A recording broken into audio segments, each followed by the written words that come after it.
It's hard to stick to it. Oh, yeah. Stuff like It that. really is. Especially this time of year. It's right along this one. Yeah. Well, a lot of people do mojitos. Yeah,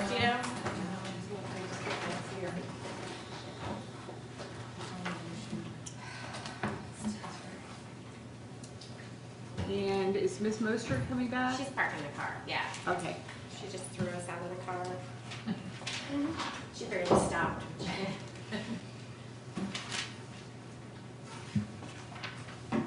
And Judge, I have somebody coming to watch the door. I asked Ms. Gerland if she could let people know why the door was shut.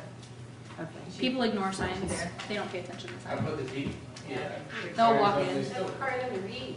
What they have to do is lock the door. Are we ready to start then, or do we need to wait for Miss Mostert? No, we can start. Okay, we're back on the record, 2019 DP 694, Ms. Taylor. Judge, I'm ready to go as soon as this meeting is set up. Okay. And just, I'm sorry, can I have 1 minute? I'm trying to get the person at the door. I can advise the court that my guardian will be walking in any moment, but I have no problem starting without her. It's Okay. not a problem. She was concerned about traffic. Hey, can you tell Adele to come to the courtroom ASAP? Thank you. Bye. Okay, sorry about that, Judge. Nope, we're good. I'm ready whenever Mr. Goddard's ready.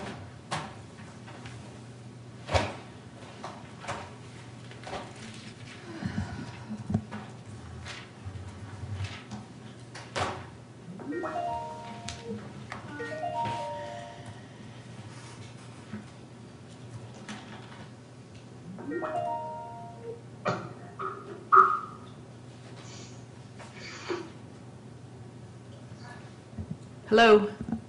Hi, Hi, Ms. Confufiane. Can you hear me okay? I can. Okay, hold on, let's make sure everybody can hear you and see you, and we're all ready to go. Okay, and the witness's name is? Can you state your name for the record, please? Yes, Melany, Can you spell your last name, please?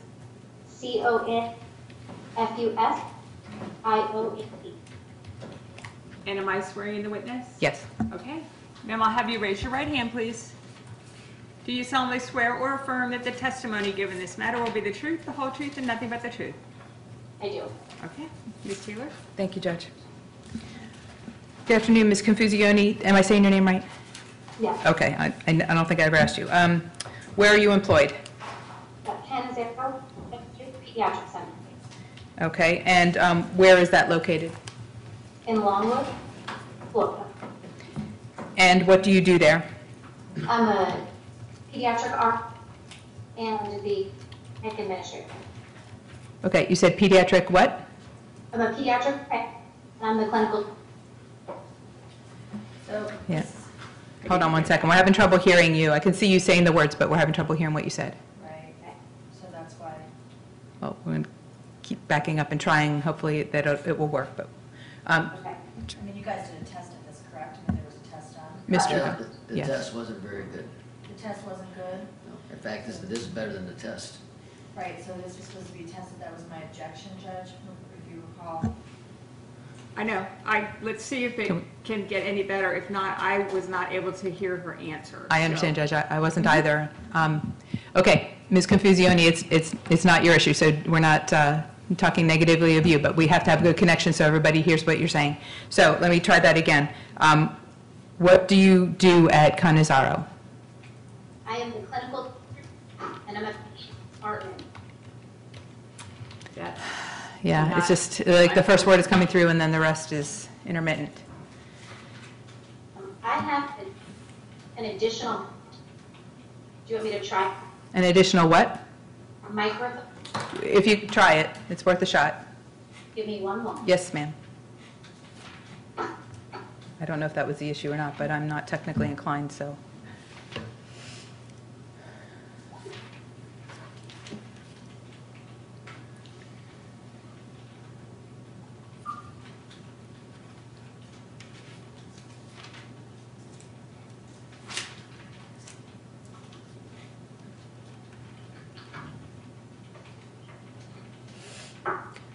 And Judge, also, if this doesn't work, I know we've tried in the past, we've gotten somebody on the phone so that the verbal comes through as well. That would be my next suggestion if this doesn't work. Well, let's see if this. Yes, ma'am.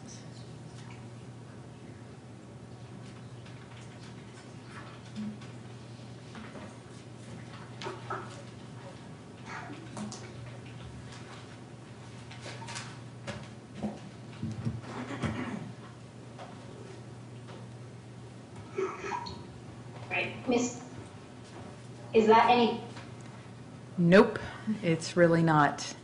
It's doing exactly the same thing, so I don't think it's a microphone. Judge, may I request that we try with the some preliminary questions, if I can connect cell phone to cell phone with Ms. Confusione and see if that ameliorates the problem? Okay, so leaving the witness on Skype so that she's visible as she's answering, but allowing the audio to come through the cell phone rather than through the mechanism of the Skype computer. Yes, Your Honor. Okay.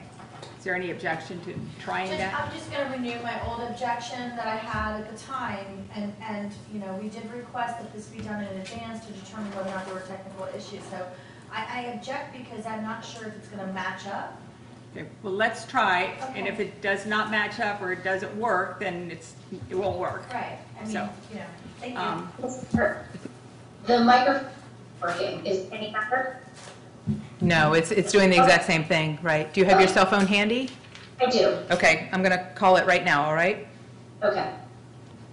Is that all right, Judge, that I do this on Yes. myself? Okay.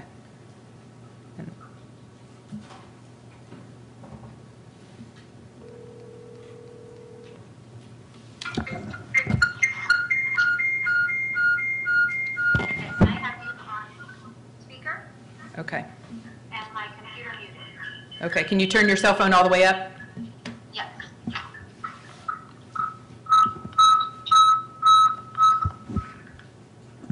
Is that better? I think so. I'm trying to get my microphone close because I'm definitely loud enough. Okay, let's try that, that question again and see how it goes. Okay. Wait a second, Mr. Goddard is trying something. What's too, She's probably too close to the microphone herself. oh, he's suggesting your microphone may need to come a little farther away from the cell phone might need to come a little farther away from the microphone. All right. Has he tried muting Skype? That's true. Can you mute Skype, Mr. Goddard?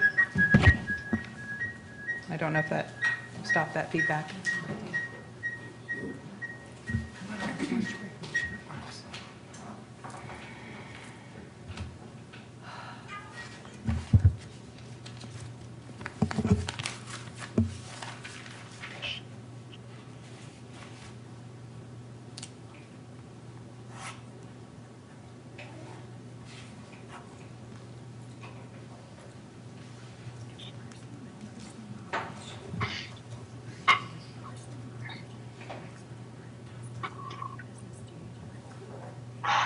All right, can you hear me? I can hear you, yes. Can you hear Judge? Okay. It sounds better, so let's go forward and see what happens. Okay. Okay, so I apologize for asking this question yet again, but you said you work for CANNIZZARO Integrative Pediatrics. What do you do there? I'm a pediatric RN and the clinical director, And RN is short for what? registered nurse. And you said clinical director, what is that? I run the practice, so I oversee all of the employees and the day-to-day operations of the clinic. Okay, how long have you worked for CANNIZZARO? 5 years. And can you just summarize for us the educational background that you have that allows you to have this job?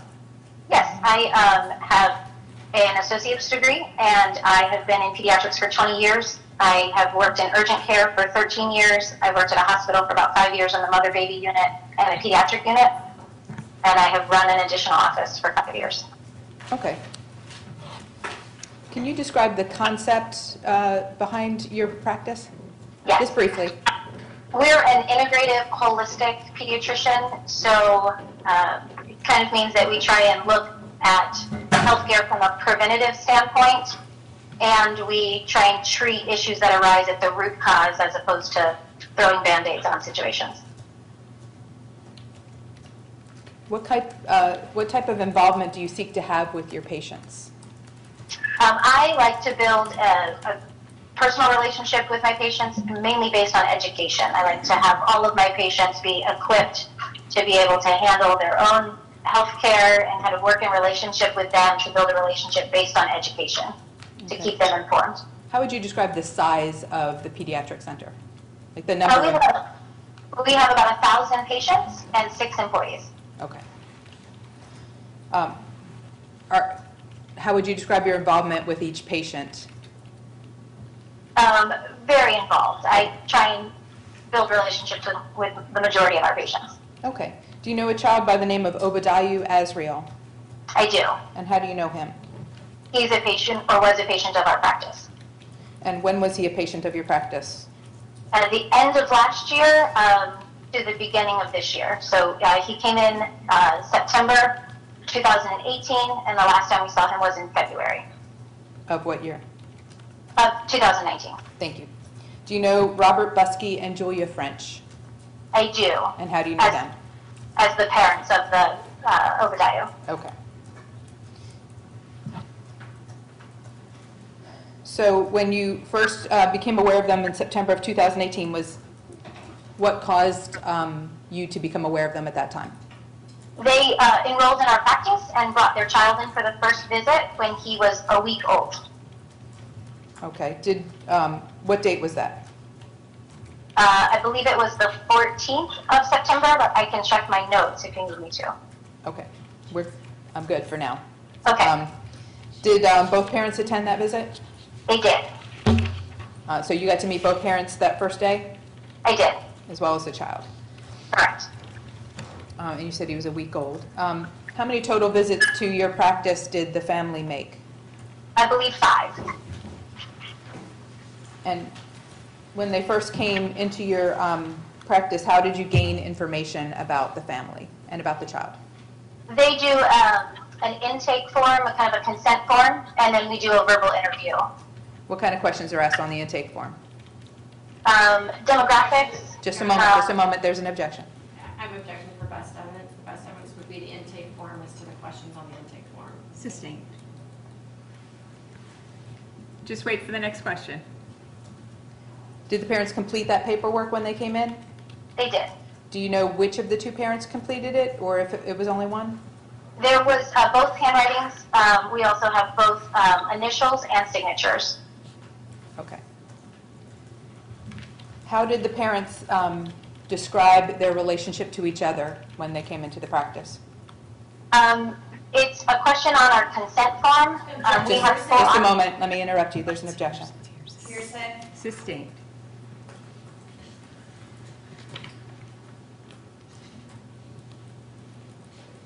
Did the practice have any prior contact with the family before the child was born? No, ma'am. Did the practice have any involvement with the actual birth of the child? No, ma'am. Okay.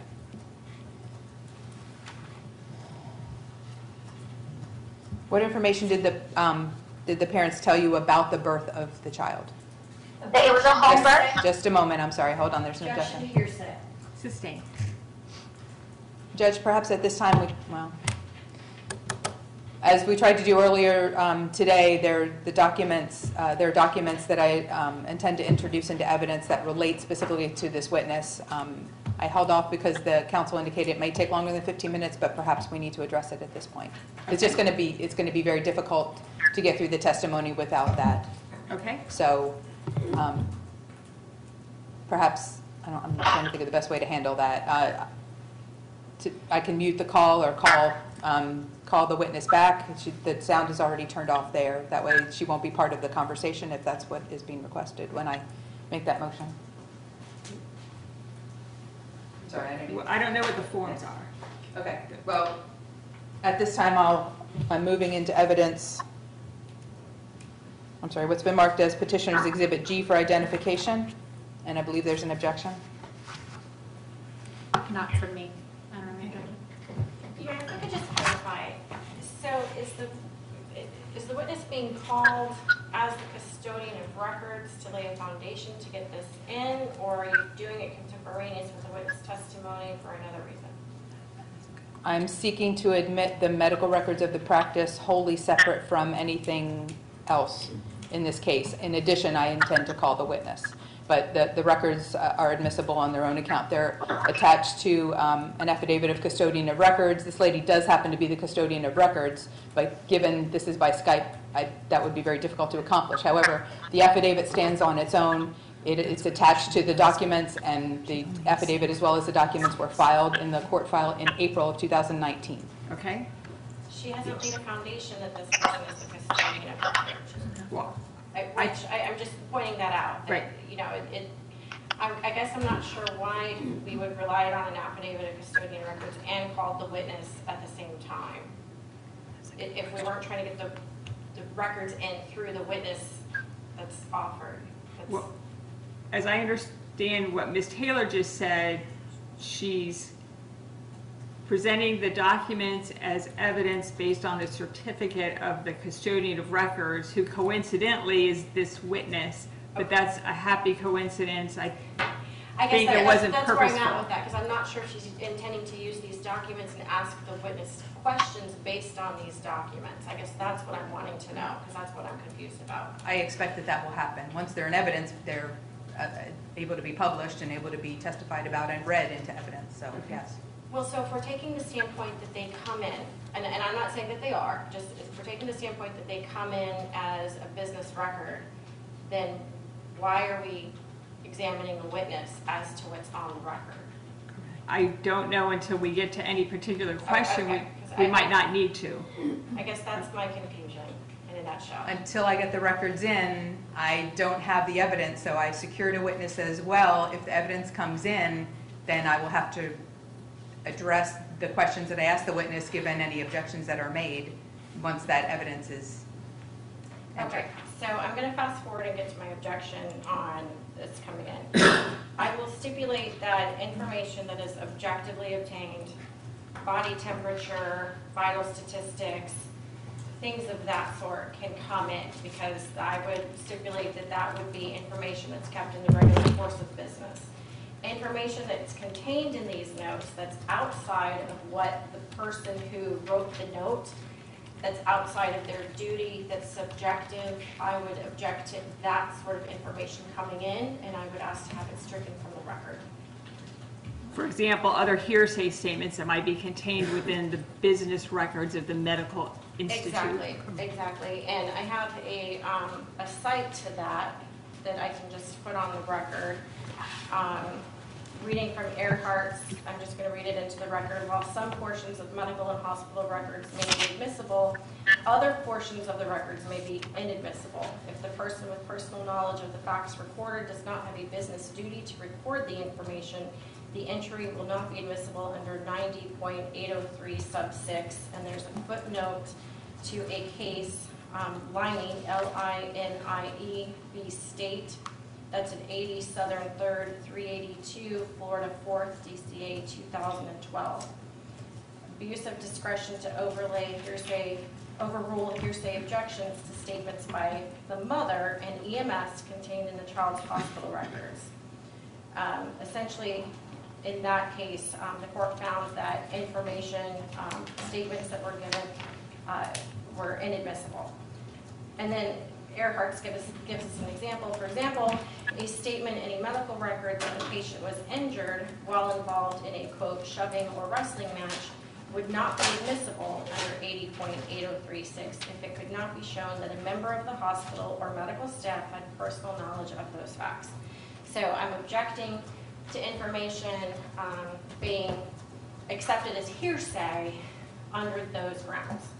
Unless there's some other hearsay exception Unless that there's would none. have to be argued specifically. And I don't dispute the proposition that's been put forth, but I would argue that the counsel cannot just object wholeheartedly to the whole set of documents. She needs to point out what she claims is not admissible under the hearsay exception.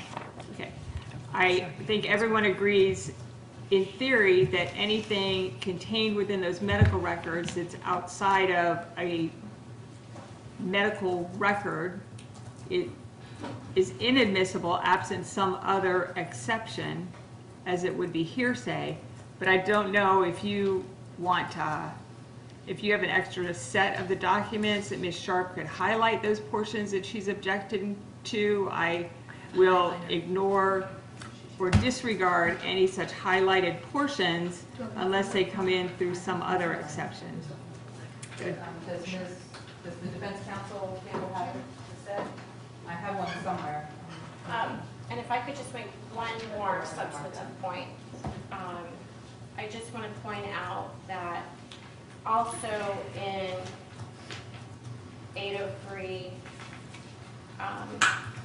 there's also a caveat, and this is 98037, and I'm not, this is just done more as a preemptive. Absence of entry in records of regularly conducted activity. Essentially, absence of entry of records of regularly conducted activity, evidence that a matter is not included in a memorandum, reports, records, or data compilations in any form of a regularly conducted activity to prove the non-occurrence or non-existence of that matter if the matter was a kind of which a memorandum, report, record, data compilation was regularly made and preserved unless the sources of information or circumstances show lack of interest. Essentially, they can't come in to show what has not happened. That the event that has not happened should be evidence for the court. So I just want to make sure that in abundance of caution that that's clear as well. Okay? That doesn't, we're not there yet, but I understand that. I understand. That's why I have the witness. I don't have a separate set of that judge that's unmarked. I've marked it for my own use, so I guess we're waiting. I believe it's counsel's responsibility to provide the copy. Okay, well, I think I was the one that asked that it be highlighted, so I'm happy to make a copy. We'll be in recess, and I will go make a copy of the document unless there's any other objections to the document coming in. I heard from Ms. Sharp. Ms. Brito, did you have any other objection for the record? For the record, as to this document, I do not, beyond what Ms. Sharp said. Okay. Thank you. And the copy that's in evidence is it the one that Ms. Sharp's holding? It's not in, right, not in evidence yet. Okay. Ms. Sharp is That's what holding she's it. proffering. I was just looking for that. Thank you. May I approach? I'll make a copy. Okay. Thank you, ma'am. Ms. Confuciane, we just have to stand down for a moment. I apologize. Okay. Do you want to hang up the phone so we don't draw down your battery, or you want to? I think I'm okay. Okay.